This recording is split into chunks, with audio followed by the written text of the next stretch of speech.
coronavirus restrictions are outlined by Boris Johnson in a TV address to the nation. The single greatest weapon we bring to this fight is the common sense of the people themselves, the joint resolve of this country to work together to suppress COVID now. He calls for discipline and resolve and warns that if people don't follow the rules, tougher restrictions lie ahead. In Scotland, a ban on visiting other people's homes is brought in with immediate effect. What now for the future of sports clubs? With the news first revealed on this programme yesterday, fans may not be able to return to live events in England until at least the end of March next year. And the story of how these amazing photos were gathered by one man walking 6,500 miles around the coast of Britain. Plus, have you got your autumn wardrobe ready? Some cooler days and certainly some chillier nights with us, and even a little bit of rain at times too. Some of you have got that this morning. I've got all the details here on Breakfast.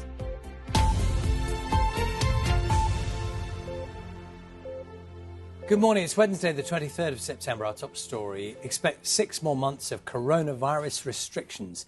That was the message from Boris Johnson in a televised address to the nation. He outlined the reasons for bringing in new regulations for England and warned that if people don't follow them, even tighter rules lie ahead. Our political correspondent, Jonathan Blake, reports.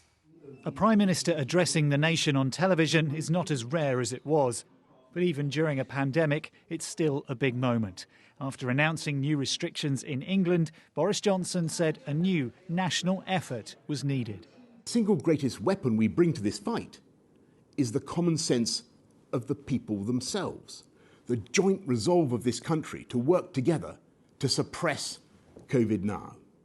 And to those who say we don't need this stuff and we should leave people to take their own risks, I say these risks are not our own. The tragic reality of having COVID is that your mild cough can be someone else's death knell. And as for that minority who may continue to flout the rules, we will enforce those rules with tougher penalties and fines of up to £10,000. We will put more police out on the streets and use the army to backfill if necessary. Last orders will come earlier from now on for the next 6 months, perhaps, and a warning that further measures might be necessary. If people don't follow the rules we've set out, then we must reserve the right to go further.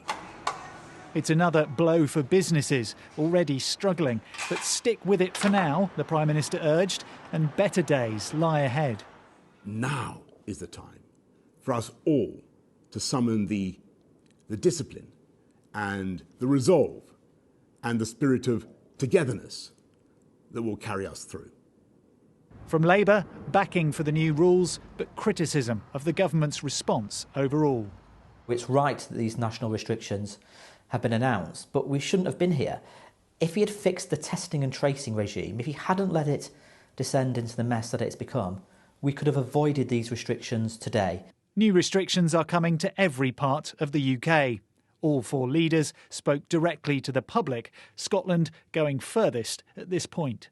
I know that all of this has been incredibly tough, and 6 months on it only gets tougher. But never forget that humanity has come through even bigger challenges than this one. And though it doesn't feel like it now, this virus will pass. With new rules will come a new test for the public's patience and for our leaders and their response to coronavirus. Jonathan Blake, BBC News. Well, let's get the very latest from our political correspondent, Jessica Parker. And we've already seen 6 months of restrictions. And what we heard last night from the Prime Minister, there could be another 6. And he's asking people very clearly to try and stick to the rules.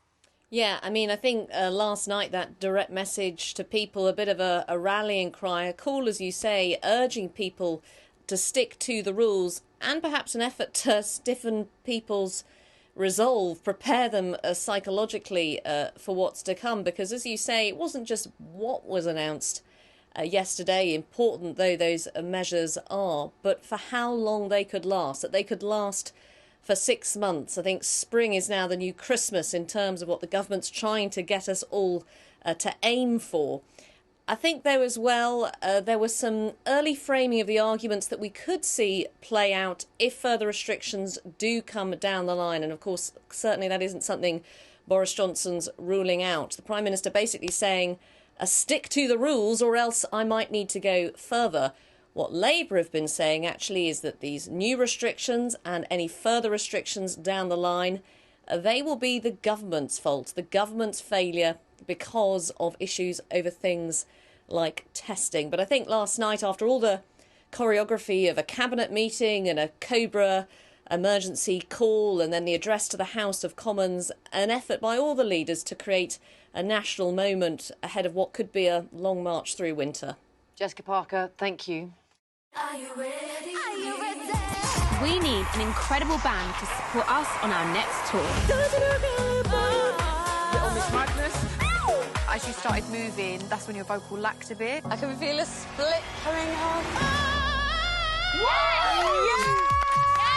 There could be a group forming now that is going to have the same experience that we had. Is this the lineup? I feel like it is. It has to be. Little Mix The Search starts Saturday at 7 on BBC One and iPlayer.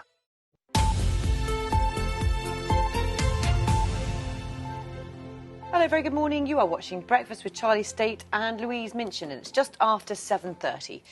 6 more months of coronavirus restrictions are on the way. That was the message from the Prime Minister last night. We can speak now to the Foreign Secretary, Dominic Raab. Very good morning to you. Thank you for your time this morning. Good morning. Those measures introduced last night, what evidence does the government have that the 10 p.m. curfew, which is one of the most significant elements of this, will make a difference?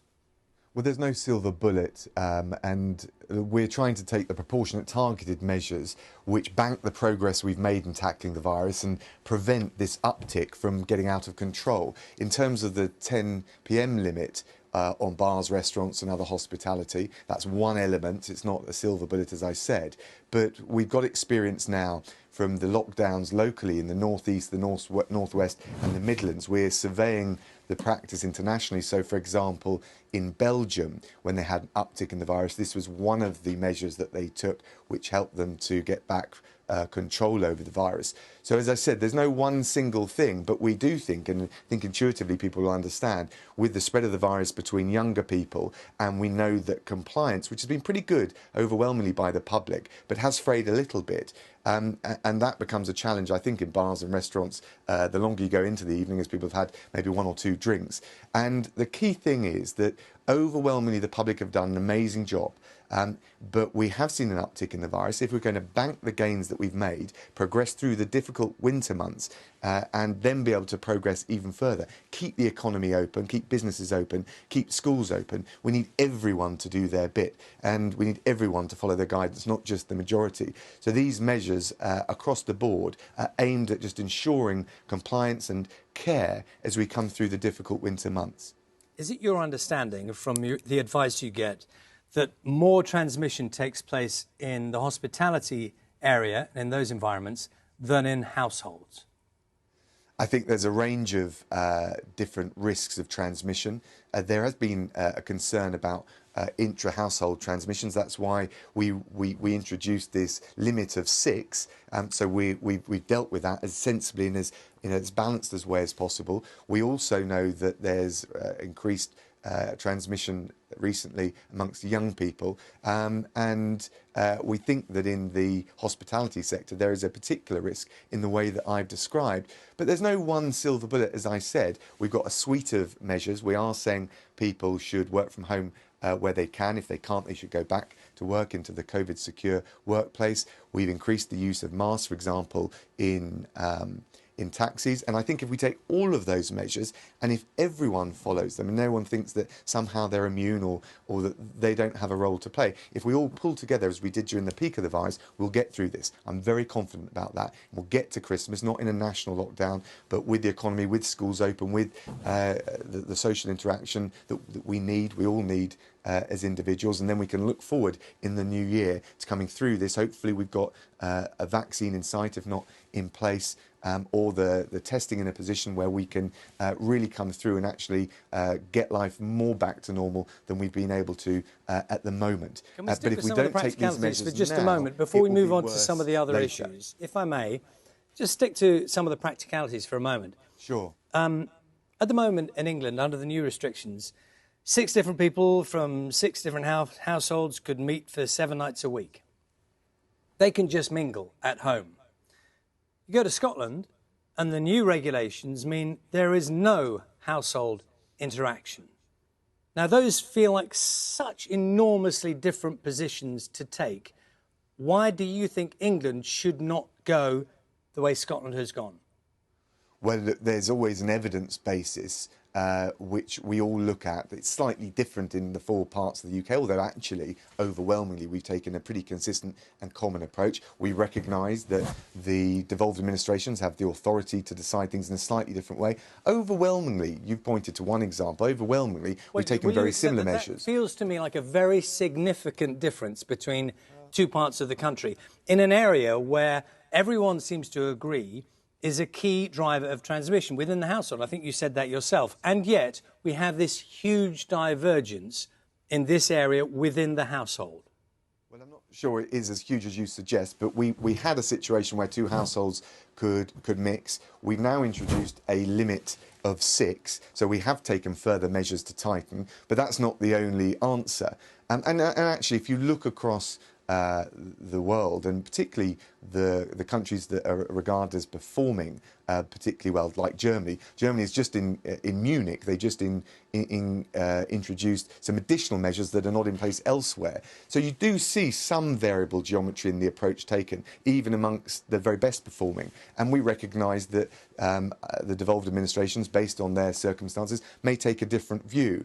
But it is important to deal with the household risk, but also amongst young people in the hospitality sector. And we're looking at this in the round and taking a balanced measure. There'll always be the Goldilocks criticism, too much, too little. Even on my morning interview round this morning, I've had heard the criticism from across the board. We're taking a balanced, targeted and proportionate approach to stop ourselves or prevent ourselves having to take more drastic action, let alone a national lockdown later. That's the sensible approach that the government's taken. But the reality is that since the rule of 6, which was already in place, the government, Boris Johnson, actually didn't change anything in relation to the household, the household situation and the mix of people within the household. Changed nothing. He has. He just introduced. We introduced the limit of 6, well, and that was done. Sorry, I'm talking about the new restrictions last night. Yes, but that was done relatively recently. I mean, you would be criticising us if, having introduced that, we on a knee-jerk basis went even further in the way you described. So we have introduced already, you're right to say, that limit of 6. We're looking across the piece at all the other measures that we need to take, and the package is there to make sure we bear down on the virus and don't have to take even further, more drastic measures in future. As the Prime Minister said, a stitch in time saves 9. We want to make sure that as we go into Christmas, we've got the virus under control. We don't have the risk of a further national lockdown with all the impact on businesses, on families, on our society. And this is the targeted approach, weighing very carefully all the advice that we've had from the scientists that the government has taken. I'm just listening to what you're saying there. I think you just said we want to make sure we have the virus under control by Christmas. Is that what you just said? Look, we've come through the peak. We've got the virus down in terms of the hospitalisation rates, the death rates, but we've seen an uptick in cases. We want to make sure that that doesn't expand. We want to make sure that we don't lose the gains that we've already made. So there is a risk at this moment that suddenly we see that uptick flare up. It's not just localised, it's not just in certain sectors, but it becomes a national problem, and the risk is that we end up in a second national lockdown. The measures that we're taking are making sure that doesn't happen, that we maintain the low level of the virus, that we don't see it slip out of control.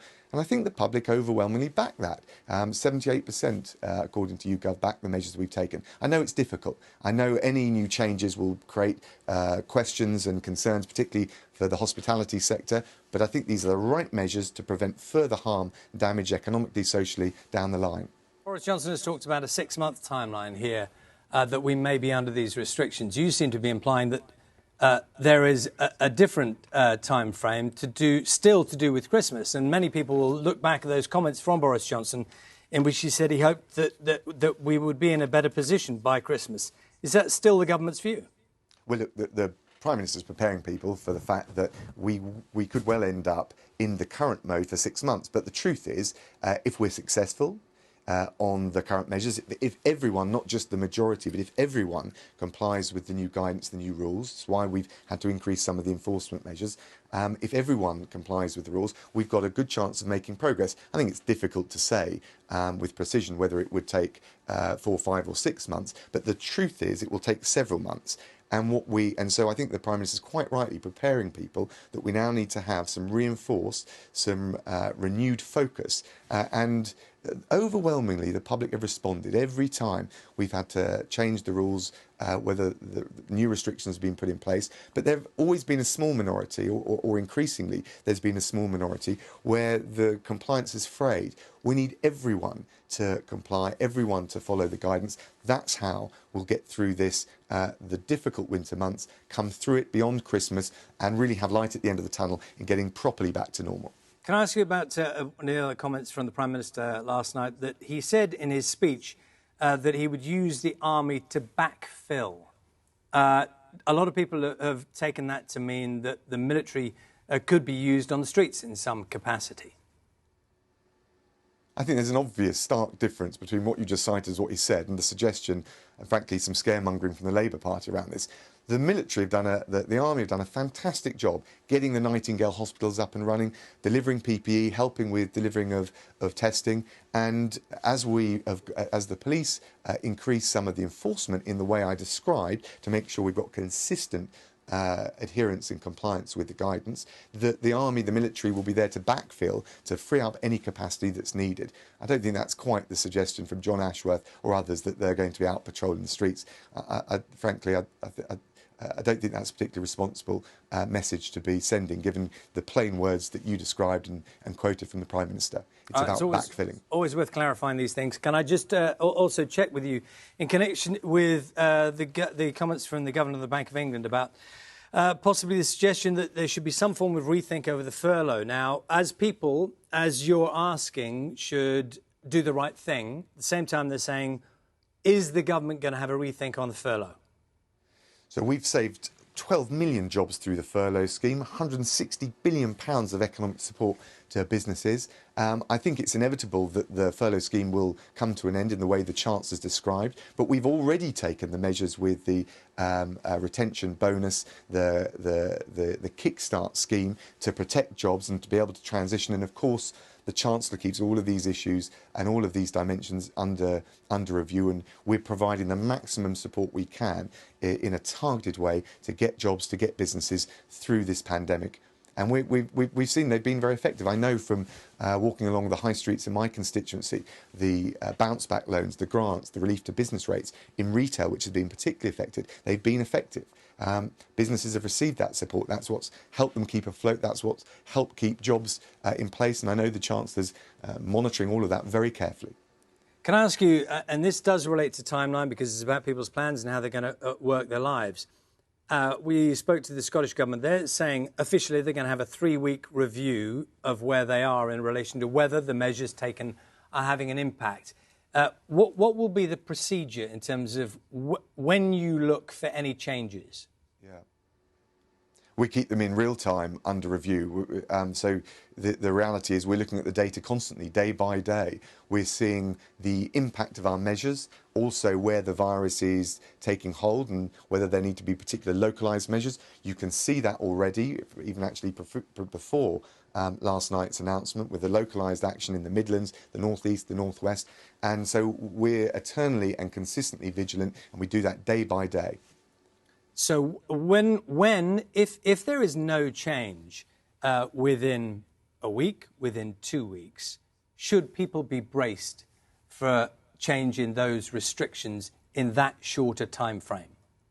Well, I can't predict in advance the precise contours of the virus, or indeed where it might take place. What I can say is, by taking these measures now, we are confident that we can prevent more drastic action later, but only if people adhere to the guidance. There's a lot of variables at play. Overwhelmingly, as I said, You know, the vast majority of people really followed the rules, but it's starting to fray that compliance at the edges, and we need everyone to comply with the guidance. Otherwise, there's a risk a very small minority can blow it for the vast majority, and that's where the key focus should be. And as I described, and you rightly ask, we'll just monitor that day by day, week by week, and we'll gauge, depending on the success with the new measures, the level of compliance, and what impact it has on the virus, what we do next.